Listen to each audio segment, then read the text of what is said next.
Republik ini punya begitu banyak persyaratan untuk maju, berkembang, dan potensinya luar biasa. Yang menghentikan ini adalah korupsi. Korupsi itu faktor penghambat yang luar biasa bagi peningkatan kesejahteraan.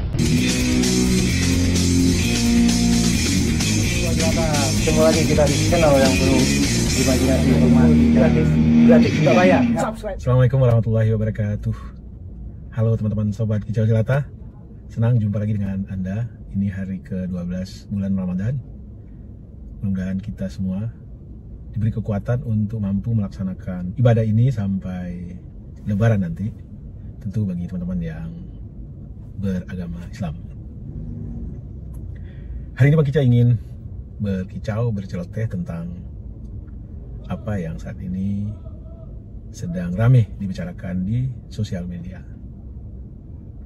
Awalnya adalah terjadi tindak kekerasan oleh seorang anak terhadap anak lainnya.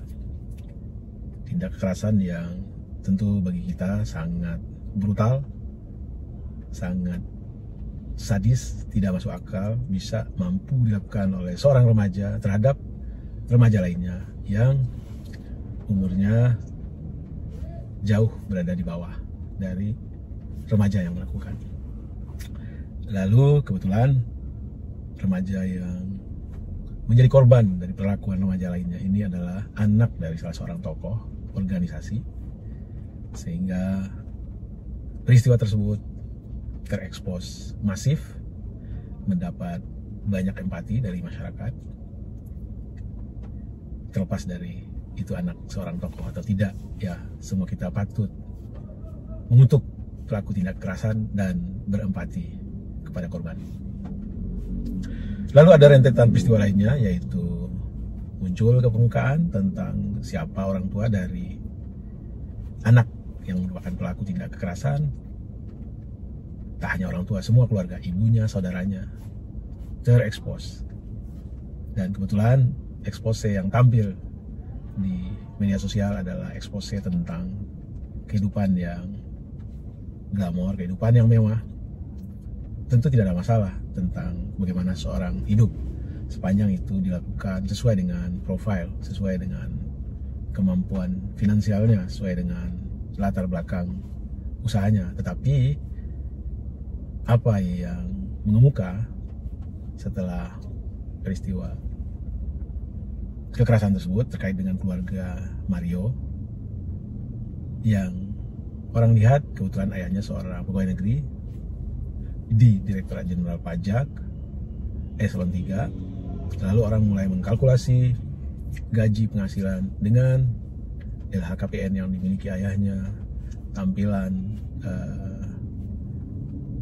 appearance dari keluarganya, keluarga besarnya, ayahnya, ibunya, saudaranya. Dan KPK sampai meminta klarifikasi atas LHKPN-nya, lalu Kementerian Keuangan memanggil, melakukan pemeriksaan, dan yang kita tahu ayah dari Mario dipecat. Dan saat ini ayah dari Mario ini statusnya tersangka di Komisi Pemberantasan Korupsi. Jadi teman-teman, apa yang terjadi sebenarnya? Ada lagi peristiwa besar ikutan, yaitu tentang expose soal informasi PPATK yang sejatinya itu adalah informasi intelijen, tetapi oleh Menko Polhukam diekspos ke publik. Awalnya berjumlah 300 triliun, kemudian menjadi 340 triliun. Sebuah jumlah yang luar biasa dahsyat, luar biasa besar. Tentu jagat diskusi publik, jagat dunia maya geger. Bukan hanya sekedar badai, tapi ini adalah tsunami. Dan yang kita lihat pasca expose dari Pak Menko Polhukam terjadi bantah-bantahan dengan Departemen Keuangan. Dan terakhir di Komisi 3 Pak Menko Polhukam dengan clear menyatakan bahwa apa yang dilaporkan oleh Bu Sri Mulyani di Komisi 11 kalau nggak salah, atau Komisi 7, itu adalah data yang tidak benar. Ibu Sri orang baik, kata Pak Mahfud, tetapi boleh jadi beliau di feeding dengan data yang salah oleh anak buahnya. Ini satu tontonan yang lucu menurut Bang Ica. Sama-sama berasal dari kapal yang sama, yaitu rezim yang berkuasa saat ini. Yang satu Menko Polhukam, yang satu Menteri Keuangan. Lalu di sisi lain sama-sama berada dalam satu koordinasi yang menyangkut dengan tindak pidana pencucian uang, di mana Pak Mahfud sebagai ketuanya, Ibu Sri sebagai anggotanya. Tetapi meski mereka tertidur di bantal yang sama, ternyata yang keluar mimpi berbeda. Kita tunggu bagaimana serial berikutnya dari gonjang-ganjing, dari perbedaan expose, perbedaan data, perbedaan argumen dari dua menteri Pak Jokowi ini. Yang kita ingin kita fokus saat ini adalah bahwa apapun itu, di balik transaksi 300 triliun, apapun itu di balik satu peristiwa tindak kekerasan yang berujung pada pemecatan seorang pegawai, lalu lifestyle yang tidak sesuai dengan profil pribadinya, kemudian jumlah harta yang besar, ujungnya tentu adalah ada satu hal yang semakin hari semakin mengkhawatirkan di negeri ini, yaitu korupsi. Dan itu bisa dilihat dari indeks persepsi korupsi yang dirilis oleh lembaga transparansi. Dan siapa sebenarnya yang bertanggung jawab terhadap sukses tidaknya pengendalian korupsi di negeri ini? Tentu yang paling bertanggung jawab adalah pucuk pimpinan republik ini. Dan Bang Ica ingin kita melihat ke depan bahwa salah satu calon presiden kita adalah Anies Baswedan.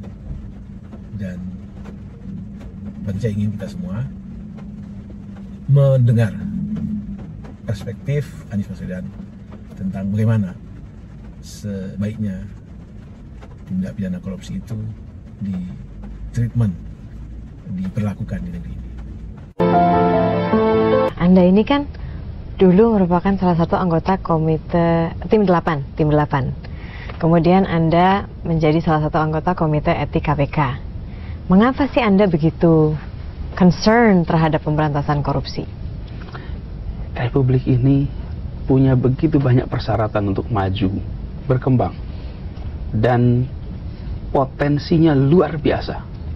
Yang menghentikan ini adalah korupsi.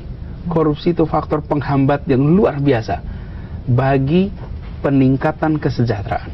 Korupsi yang ketiga, Mbak. Korup karena kebutuhan. Kalau kebutuhan hidupnya, kerja misalnya nih, gajinya hanya cukup hidup 15 hari, terus 15 hari berikutnya apa sebulan? Ya dia terpaksa harus korup, bukan? Ini korup karena kebutuhan nih. Di situ sistem pergajian harus diganti. Jadi kebutuhannya terpenuhi. Lalu yang kedua, korup karena keserakahan. Ada tuh yang korup karena serakah. Udah terpenuhi kebutuhannya, tetap aja korup. Nah, korup yang karena keserakahan ini, hukumannya apa? Rasa takut. Jika dia akan dimiskinkan total, dia menghadapi hukuman yang amat berat, tak ada maaf, maka korup itu menjadi irasional. Lalu yang ketiga, korup karena sistem. Sistemnya, meskipun orangnya mau baik, sistem yang membuat dia korup. Prosedurnya membuat dia terlibat korupsi. Nah, ini perbaiki sistemnya. Wacana pemiskinan menurut saya harus didorong. Ya. Pemiskinan. Kalau hukuman mati gimana, Pak? Hukuman mati itu, jika sistem hukum kita sudah sempurna, saya rasa nggak masalah. Tapi masalahnya hukum kita ini sering tidak, manusia itu nggak bisa sempurna. Bila ternyata terjadi kekeliruan, bagaimana mengembalikan nyawa yang sudah tiada itu? Dan begitu mereka dimiskinkan, hartanya diambil alih untuk negara, nanti biar para ahli hukum yang memikirkan klausulnya. Tetapi sebagai pilihan, sebagai sikap bangsa ini harus tegas. Dan di situ menurut saya tak ada ampun untuk mereka. Saya merasa giliran kita nih hari ini untuk memerangi korupsi secara all out. Dan itu harus dibangunnya sebenarnya dari rumah. Maksudnya? Menurut saya integritas itu harus dikembali menjadi tonggak utama. Dan itu mulainya di mana? Di rumah. Caranya menumbuhkan Orang integritas. tua adalah pendidik terpenting untuk integritas. Saya selalu menganjurkan bagi ibu-ibu, bapak-bapak, bilangin sama anaknya, tolong kamu jangan mencuri ya. Ibumu tidak melahirkan pencuri, dan ibumu nggak melahirkan koruptor. Jangan sekali-sekali kalian korup. Berapa yang memberikan pesan kepada anaknya? Garisnya jelas. Ambil pilihan karir apapun juga, tapi tolong satu saja, jangan mencuri. Itu aja cukup. Jadi pesan itu dari rumah. Biarkan setiap kali kita bertindak, berbuat, ingat ibu kita. Ada anak yang tega untuk bilang sama ibunya, Bu, saya jadi pencuri. Rahim ibumu tidak dipakai untuk lewatnya seorang calon koruptor. Hari ini kita masih tidak menganggap ini sebagai masalah penting. Kita masih bilang pokoknya cari karir. Bahkan yang menjadi masalah untuk bisa lulus, orang tua ikut beli ujian, orang tua ikut. Kan itu dari rumah, bukan? Bagaimana berharap anak-anak ini menjadi champion untuk anti korupsi ketika dia menyaksikan di rumah justru menghalalkan segala cara. Inilah menurut saya kunci kalau kita mau memperbaiki. Tentu setelah kita mendengar apa perspektif Pak Anies tentang korupsi, kita juga berharap pada lain kesempatan kita juga bisa mendengar perspektif calon presiden lainnya, katakanlah Pak Prabowo, katakanlah Ganjar, Puan, Erik, atau siapapun tentang korupsi. Sehingga dengan mengetahui perspektif dari calon pemimpin tersebut tentang tindak pidana korupsi, itu bisa menjadi referensi atau salah satu preferensi kita untuk mempertimbangkan yang mana yang layak untuk menjadi pemimpin kita di masa depan. Sekali lagi, ini yang Bang Ica tampilkan adalah perspektif Anies Baswedan soal korupsi. Karena yang Bang Ica lihat, yang Bang Ica tahu, yang Bang Ica dapatkan informasi tentang perspektif dari seorang calon pemimpin hanya ada dari Anies Baswedan. Mudah-mudahan di lain waktu, sekali lagi kita bisa tahu perspektif Prabowo tentang korupsi, perspektif Erick Thohir, perspektif Ganjar Pranowo, atau siapapun calon presiden lainnya. Baik teman-teman, selamat mengikuti. Wassalamualaikum warahmatullahi wabarakatuh. Salam sehat dan semangat.